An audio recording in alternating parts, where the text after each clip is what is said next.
Today's menu on Anime Kitchen is the Beef Cutlet Don from Shokugeki No Soma Season 1. This dish was a potential choice for Yukihira's Shokugeki against Nikumi, and it features a breaded beef cutlet combined with the base of a pork Katsudon. To begin today's episode for the first time as a married man, we're going to prepare our onion. You only need about 1/4 of an onion per serving for this recipe, and all you'll need to do is slice it nice and thin like I'm doing here. After slicing the onion, you'll want to transfer it into a small bowl. In the bowl, Andy. Yep, there you go. Use your hands like a big boy. You done? Finally. Set the onions off to one side and then we can start prepping our beef. To make our beef Katsudon more chopstick friendly, we're going to start by tenderizing our steaks. Like in my old Katsudon video, we're going to be doing this by piercing the steak with a lot of fine holes. Ideally, you do this with a Japanese meat tenderizer to make the process faster, but if you're like me and you don't own one, a typical fork will do the job just fine. After piercing one side of the meat with the fork, I like to turn it over and then repeat this process on the other side. After taking out your weekly dose of frustrations out on this beef, we're now going to season it very generously on both sides with salt and freshly ground black pepper. Once the meat is seasoned, it needs to rest for about 30 minutes for the salt to dissolve and for it to come up to room temperature. While that's happening, we can prepare everything else. So next up, we're going to be making a dashi for a Katsudon base. Into a small saucepan, I'm adding in 2 cups of cold water along with 5 grams worth of kombu. Turn the heat on to medium and you're going to leave this undisturbed to come up to the boil. When your water is nearly boiling, you're going to want to remove the kombu from the saucepan. Leaving it in here when the water is boiling will result in your dashi becoming bitter, and it will also take on that natural sliminess of the kombu, which isn't really desirable. With the kombu removed and the water now boiling, we can kill the heat and add in 5 grams of bonito flakes. Let the flakes steep in the residual heat of the water for about 3 to 4 minutes, or until that you can see all of the flakes have sunk to the bottom of the pan and the liquid has turned to a light golden colour. At this point, we can strain our dashi into a jug through a sieve to catch all of the bonito flakes. Make sure that you're also pressing down on those flakes so that you're extracting all of that umami goodness.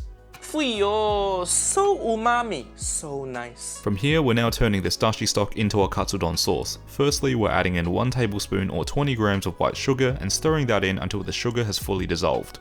Once dissolved, we're also adding in 2 tablespoons or 40 ml of sake, 2 tablespoons or 40 ml of mirin, and 1/4 cup or 60 ml of light soy sauce. Give everything a good stir together and then we can set this off to one side until it's needed later. Moving our attention back to our beef, it's time to prepare our breading station. Starting with our flour, I'll be using 1 part cornflour and 2 parts all-purpose flour. The added cornflour will help to make the end product even crispier. Give the dry ingredients a thorough mixing together, and while you're at it, try to keep the flour in the pan, Andy. No, I don't think I will. Then into our next pan, I'm cracking in 2 large eggs and adding in about 2 tablespoons worth of milk. Probably, I'd never really measure this process anyway. Give this a good whisking to ensure the eggs are nice and homogeneous, and that's good to go. Then into our last pan, we're going to be adding somewhere between 1 and 1.5 cups of Panko breadcrumbs. Now to coat our steaks, I'm going to be using the exact same method as my old Yuri on Ice Katsudon recipe. Start by dredging your steaks in the flour, ensuring to roll it around the pan to fully coat the surface of the meat. Dust off the excess and then transfer it into the egg mixture. Again, you want to move the steak around to make sure that it's fully coated in the egg. From there, we're transferring the steak back into the flour for a second coating before returning it back into the egg for a second coating as well. This double coating helps to create a protective layer of sorts between the meat and the panko breadcrumbs, which should help the katsu remain super crispy. Once you've given the beef its second bath in the egg wash, place it into the panko breadcrumbs and make sure that you're really packing those breadcrumbs onto the meat. When you're happy that the beef is well coated, we can transfer it onto a plate and repeat this with as many steaks as needed. And with all that done, we can now get on to frying. Over on the stove, I've had about 1 centimeter's worth of canola oil heating up over a medium-high flame. To test whether your oil is ready for frying, take a single piece of panko breadcrumb and drop it into the oil. If you can see that it starts to bubble immediately, you know it's ready to go. Gently lower your steaks away from you into the oil to avoid splashing, and be very thankful that both of these steaks just barely managed to squeeze into this pan. If you want a medium rare cutlet, you're going to want to cook this for about 2.5 to 3 minutes per side. If you want this to be more well cooked, just drop the heat down to medium so that the crust doesn't burn, and add a couple minutes of cooking time to either side. Once your katsu has achieved a lovely golden color like this, we can remove it from the oil and transfer it onto a wire rack to drain off any excess oil. Let these guys rest for about 10 minutes and use that time to clean up, or even better, just stare at that beautiful, glistening, golden exterior. While the steaks are resting, we can very quickly whisk up some eggs for our katsudon. Today I'm going to be using 2 large chicken eggs. In the anime, Yukihira mentioned using a combination of both chicken and quail eggs for added richness, but to be honest, I just forgot to buy quail eggs, but you can substitute 1 chicken egg with about 5 to 6 quail eggs if you want to. Either way, you just want to crack some eggs of your choice, whisk them up, and then set them to one side for later. After 10 minutes of resting time, it's time to slice up our katsu, but before we do that, let's take a second to appreciate how crispy this is.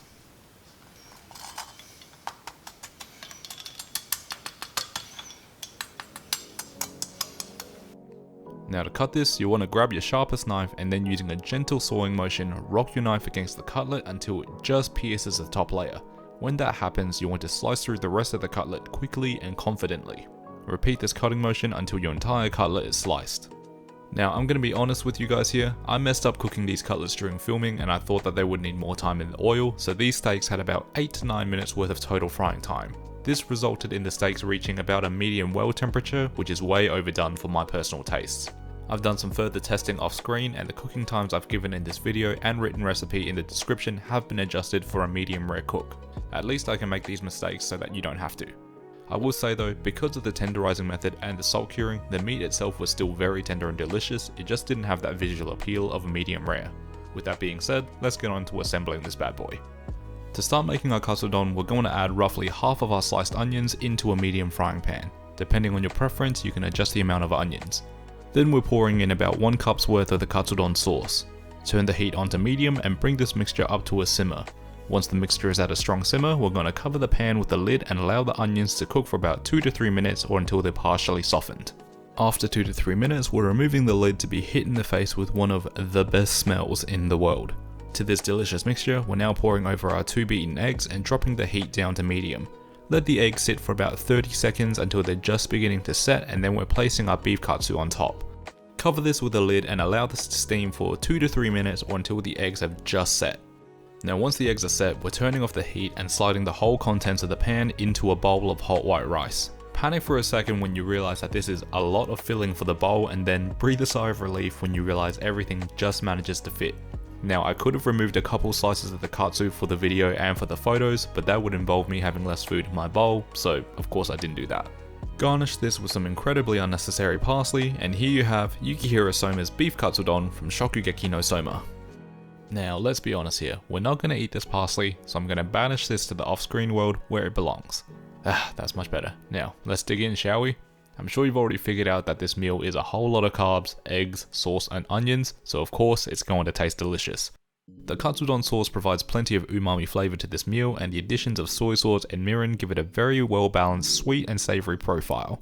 The onions still retain a slight bite to them, and along with their natural sweetness, they've also taken on all of that flavour of the Katsudon sauce.